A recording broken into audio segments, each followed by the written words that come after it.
Welcome to Prabhu maths. Educational update நம்ம சேனலில் கண்டினியூஸாக ஃபாலோ பண்ணிகிட்டே இருக்கோம். அதில் ரொம்ப இம்பார்ட்டன்ட் அப்டேட் தான் இப்போ பார்க்க போகிறோம்.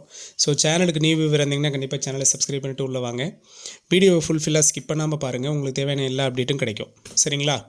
இப்போ நமக்கு செகண்ட் ஸ்லைடிங் ஸ்டார்ட் ஆக போகுது. தமிழ்நாடு அக்ரிகல்ச்சரல் யூனிவர்சிட்டியில் ஃபஸ்ட்டு ஸ்லைடிங் முடிஞ்சிருச்சு, செகண்ட் ஸ்லைடிங் நமக்கு ஸ்டார்ட் ஆக போகுது. சரியா? ஃபஸ்ட்டு ஸ்லைடிங்கோட சர்டிஃபிகேட் வெரிஃபிகேஷன் பார்த்திங்கன்னா 15, 16, 17 இந்த 3 நாளில் கொடுத்துருந்தாங்க. இந்த 3 நாள்லையும் பார்த்திங்கன்னா ஆக்சுவலாக இன்றைக்கி தான் லாஸ்ட் டேட். 17ஆம் தேதி பார்த்திங்கன்னா இன்னையோட முடிகிறதா இருந்தது. ஆனால் இவங்க ஒரே நாளில் வேகன்சி ரொம்ப கம்மியாக இருந்ததுனால 15ஆம் தேதி மார்ச் மாதம் 15ஆம் தேதியோட சர்டிஃபிகேட் வெரிஃபிகேஷனை கம்ப்ளீட் பண்ணிட்டாங்க. கிட்டத்தட்ட 898 சீட்டு வேகன்சி சொல்லியிருந்தாங்க. ஆனால் அதை விட கம்மியான சீட்டு தான் அவங்க ஃபில் பண்ணது. சரிங்களா?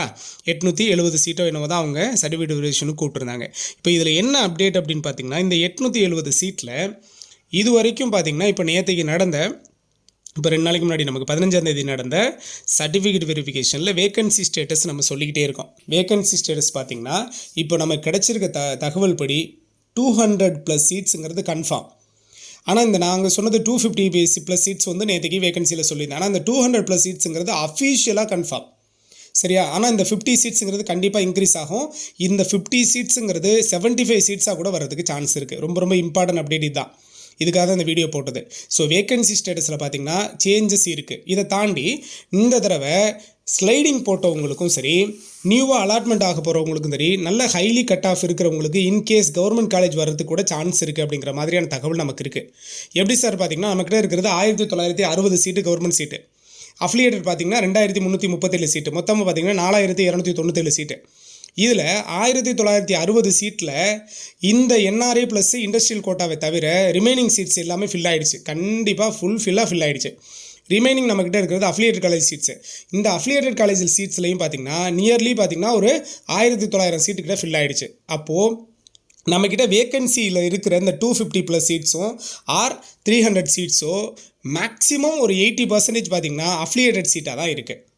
தயவு செஞ்சு அஃபிலியேட்டட் காலேஜ் நீங்கள் செலக்ட் பண்ணி எடுக்கிறீங்கன்னா அஃபிலியேட்டட் காலேஜ் ஜாயின் பண்ணுறதுக்கு முன்னாடி நீங்கள் சீட் அலாட்மெண்ட்லாம் எடுக்கிறதுக்கு முன்னாடி என்றைக்கு உங்களுக்கு சீட் அலாட்மெண்ட் வருதோ அந்த சீட் அலாட்மெண்ட் வந்ததோட அந்த காலேஜுக்கு தயவு செஞ்சு ஒரு விசிட் பண்ணுங்கள். விசிட் பண்ணி அந்த காலேஜோட இன்ஃப்ராஸ்ட்ரக்சர்லேருந்து என்ன லெவலில் அதோட பொசிஷன் இருக்குது அப்படிங்கிறதெல்லாம் அதோட ஃபார்ம்லேருந்து எல்லாமே பாருங்கள். பார்த்துட்டு அதுக்கப்புறமா அஃபிலியேட்டட் ஃபீஸ் டீட்டெயிலாம் பர்ஃபெக்டாக விசாரிச்சுக்கிட்டு ஜாயின் பண்ணுங்கள்.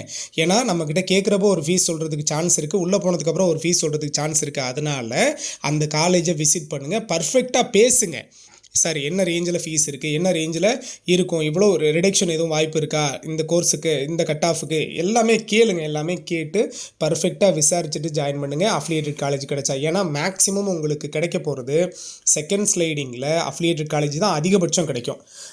ஒரு 10 சீட்ஸுக்குள்ளே கவர்மெண்ட் சீட்ஸ் கிடைக்கிறதுக்கு பாசிபிள் இருக்குது, அதுவும் ஹைலி கட் ஆஃப் இருக்கிறவங்களுக்கு. இதுலையும் இந்த ஸ்லைடிங் போட்டவங்க கட்டாயமாக அந்த கவர்மெண்ட் சீட்ஸை எடுத்துக்கிட்டு போகிறதுக்கு அதிகப்படியான சான்ஸ் இருக்குது. ஏன்னா நிறைய பேர் வந்து தனவாசில் ஜாயின் பண்ணியிருப்பாங்க. ஏன்னா பிவிசி அண்ட் அனிமல் ஹஸ்பண்ட்ரியில் நல்ல காலேஜ் கிடச்சிருந்ததுன்னா இங்கே கிடச்சிருந்தா கூட அங்கே ஜாயின் பண்ணியிருப்பாங்க. ஒரு சில பேருக்கு யூனிவர்சிட்டி கிடைக்கணும் அப்படின்ற மாதிரி எய்மில் இருந்திருப்பாங்க TNAUவில். ஆனால் ஒரு சில பேருக்கு யூனிவர்சிட்டி கிடைக்காம அஃபிலியேட்டட் அதிலே உள்ள கவர்மெண்ட் அஃபிலியேட்டட் கிடச்சிருக்கலாம். அதில் விருப்பம் இல்லாமல் ஒரு சில பேர் அண்ணாமலையில் மெயின் கேம்பஸில் கிடைச்சதுனால அங்கே கூட ஜாயின் பண்ணலாம். ஸோ இது மாதிரி நமக்கு ஸோ மெனி ஃபேக்டர்ஸ் இருக்கிறதுனால ஸ்லைடிங் ப்ராசஸ் எடுத்து உங்களுக்கு கவர்மெண்ட் காலேஜ் கிடைக்கிறதுக்கு சான்சஸ் அதிகம் இருக்குது இந்த ஸ்லைடிங்கில், செகண்ட் ஸ்லைடிங்கில். ஸோ செகண்ட் ஸ்லைடிங் 19ஆம் தேதி, நாளை மறுநாள் 19ஆம் தேதி நடக்க போகுது. 19ஆம் தேதி கட்டாயமாக நமக்கு ஒரு நல்ல ஹாப்பியான நியூஸாக நமக்கு அலாட்மெண்ட் வரப்போகுது. ஸோ இந்த 19ஆம் தேதி சீட் அலாட்மெண்ட் கூட ஸ்லைடிங் 2 நடக்கும், சீட் அலாட்மெண்ட்டும் நடக்கும். மேக்ஸிமம் ஹைலி கட் ஆஃப் இன்றைக்கி எக்ஸ்பெக்டட் கட் ஆஃப் வீடியோ போட்டிருக்கேன். அந்த வீடியோ லிங்க் கூட உங்களுக்கு டிஸ்கிரிப்ஷன் பாக்ஸில் தரேன், அதையும் கூட ஃபாலோ பண்ணிக்கோங்க. இந்த ரேஞ்சில் கட் ஆஃப் இருந்தால், இது நம்ம சொல்கிறது சேஃப் கட் ஆஃப், அந்த ரேஞ்சில் இருந்தால் உங்களுக்கு கண்டிப்பாக சீட்ஸுங்கிறது பாசிபிள் அதிகம். அதை விட லைட்டாக 0.2% ஆர் 0.1% ரெடியூஸ் ஆகிறதுக்கு சான்ஸ் இருக்குது, ஆர் இன்க்ரீஸ் ஆகிறதுக்கு சான்ஸ் இருக்குது. இதை தாண்டி என்ஆர்ஐ அண்ட் இண்டஸ்ட்ரியல் கோட்டாவோட கவுன்சிலிங் 20 அன்னைக்கு இருக்குது. இப்போது நீங்கள் 19ஆம் தேதி யாராருக்கு சீட் அலாட்மெண்ட் கிடைக்குதோ அவங்க எல்லாருக்கும் சர்டிஃபிகேட் வெரிஃபிகேஷன் 22ஆம் தேதி நடக்க போகுது. சரிங்களா? சர்டிஃபிகேட் வெரிஃபிகேஷன் 3 பார்த்திங்கன்னா 22ஆம் தேதி நடக்க போகுது. சர்டிஃபிகேட் வெரிஃபிகேஷன் மேக்ஸிமம் இந்த சேஃப் கட் ஆஃபில் இருக்கிறவங்களாம் சர்டிஃபிகேட் வெரிஃபிகேஷனுக்கு ரெடி ஆகிக்கோங்க. உங்களுக்கு கண்டிப்பாக சீட் கிடைக்கும், ஹோப்ஃபுல்லாக இருங்க.